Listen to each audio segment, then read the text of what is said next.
میرے بیٹے جس دن تو پیدا ہوا ہم نے اپنے لیے جینا چھوڑ دیا.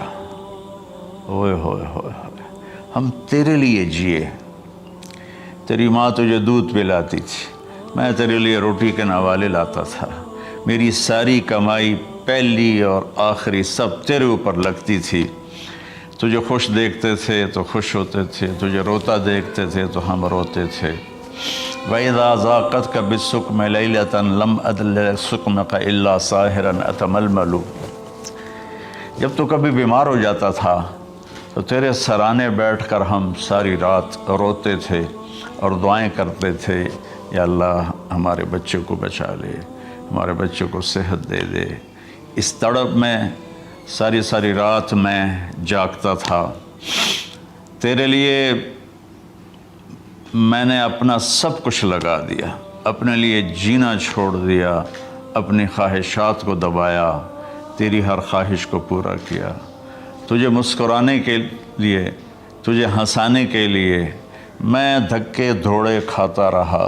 کبھی گرمی لو کی جھلسا دینے والی ریت اور کبھی سردی کے سرد ہوا کے تھپیڑے, لیکن میں ان دونوں سے گزرتا ہوا تجھے پالنے کی خاطر اپنے آپ کو کھپاتا رہا.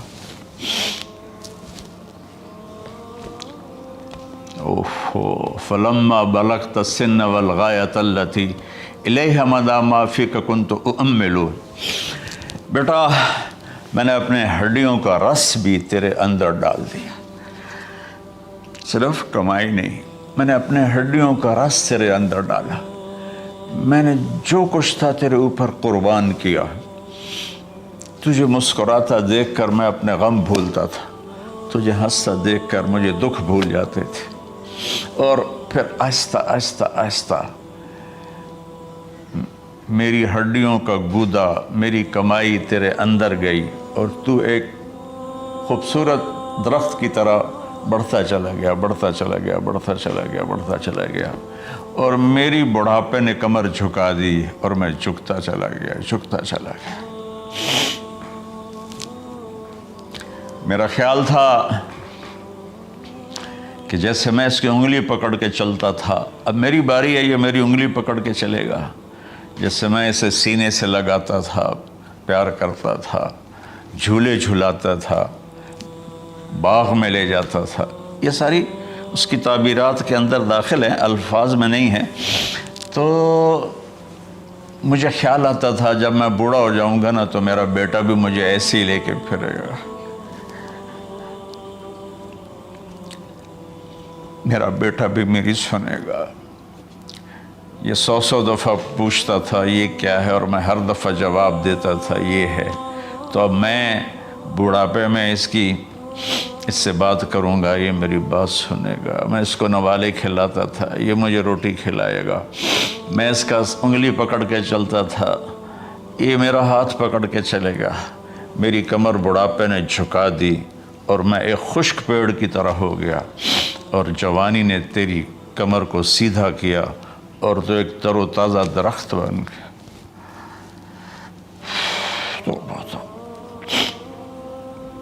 تو مجھے خیال آیا کہ میں نے 20 سال اس بچے کو پالا ہے, ابھی اپنی ماں اور باپ کو دیکھے گا.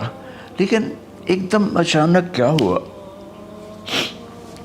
فلما بلغت السن والغایۃ التی الیہا مدی ما فیک کنت اؤمل.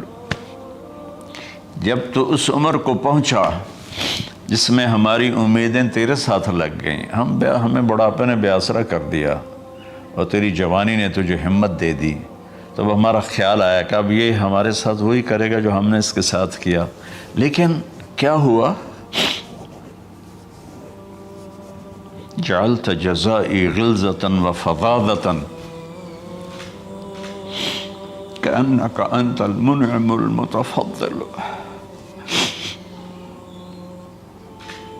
تو اتنا بدتمیز ہوا, تیری زبان چھری بن گئی, تیرا رویہ زہر بن گیا, اور میری ساری زندگی کی محنت کا بدلہ تو نے مجھے نافرمانی سے دیا، بد اخلاقی سے دیا، بدتمیزی سے دیا۔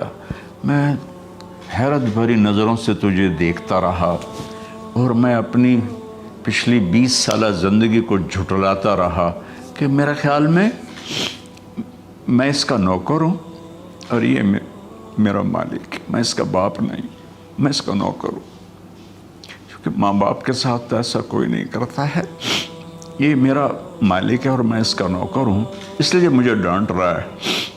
کتنے بچوں کو میں نے یہ کہتے سنا اپنے باپ کو، تو میرے واسطے آج تک کیتا کی، تو میرے واسطے آج تک بنایا کی۔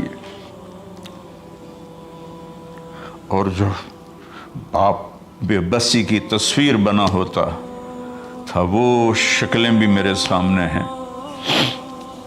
تو کمال کے اشعار، میں سوچ رہا ہوں جو میرا یہ حال ہے 1400 سال بعد کہ میرے آنسو نہیں رک رہے، تو اللہ کے نبی تو زار و قطار روئے تھے، داڑھی آنسوں سے تر ہو گئی تھی۔ کہا بیٹا جب تو نے میری ساری زندگی کی محنتوں کا بدلہ بدتمیزی سے دیا، گالی گلوچ سے دیا، دھکے دے کر باپ کو گھر سے نکال دیتے ہیں، تو بیٹا میں یہ سمجھا کہ تو نے ایک خواب دیکھا تھا، تو نے ایک خواب دیکھا تھا کہ تو باپ ہے اور یہ بیٹا ہے۔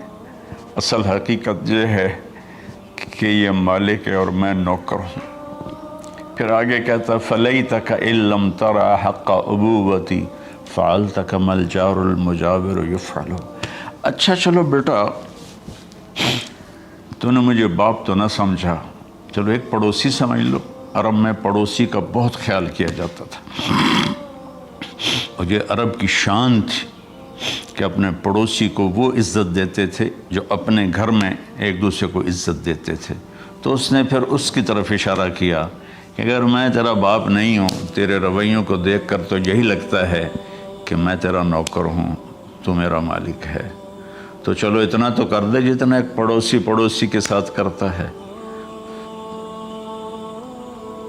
فَأَوْلَيْتَنِي حَقَّ الْجِوَارِ وَلَمْ تَكُنْ عَلَيَّ مِنْ دُونَ مَالِكَ تَبْخَلُ۔ تو پڑوسی پر تو عرب خرچ کرتے ہیں، تو بھی تھوڑا سا میرے اوپر خرچ کر دیتا اور تو بخیل نہ بنتا اور میرے خوابوں کو چکنا چور کر دیا، میری امیدوں پر پانی پھیر دیا، میرے بڑھاپے کو ذلت اور رسوائی میں بدل دیا۔ اچھا میرا پتر جا خوش رہو۔ ماں باپ کہاں بد دعائیں کرتے ہیں؟ تو میرے نبی کی آنکھوں سے آنسو، یہ ساری داڑھی تر ہو گئی۔ تو آپ نے اس کے بچے کو گریبان سے پکڑا اور جھٹکا دے کر دھکا دے کر دفع ہو جا، انت و مالک لابیک، تو اور تیرا سب کچھ تیرے باپ کا ہے۔ حضرت علی رضی اللہ تعالیٰ عنہ سے کسی نے پوچھا کہ آپ کے بیٹے حسن کیسے بیٹے ہیں؟ کہا حسن میرا وہ بیٹا ہے کہ جب میں چلتا ہوں تو میرے آگے نہیں چلتا، میرے پیچھے چلتا ہے۔ جب کہیں بیٹھنے کا موقع آتا ہے تو یہ پہلے نہیں بیٹھتا، پہلے مجھے بٹھاتا ہے پھر خود بیٹھتا ہے۔ جب کھانے پر بیٹھتے ہیں تو یہ روٹی کی طرف ہاتھ نہیں بڑھاتا جب تک میں نہ بڑھاؤں، یہ سالن کی طرف ہاتھ نہیں بڑھاتا جب تک میں نہ بڑھاؤں۔ میں کمرے میں ہوں تو یہ چھت پہ نہیں چڑھتا کہ میرے باپ کی بے ادبی ہو جائے گی۔ میں حالانکہ چھت پہ چڑھنا ضرورت کے لیے ہوتا ہے، لیکن قربان جائیں اہل بیت کے ایسے ہی اخلاق ہوتے ہیں، آل رسول ایسے ہی ہوتے ہیں۔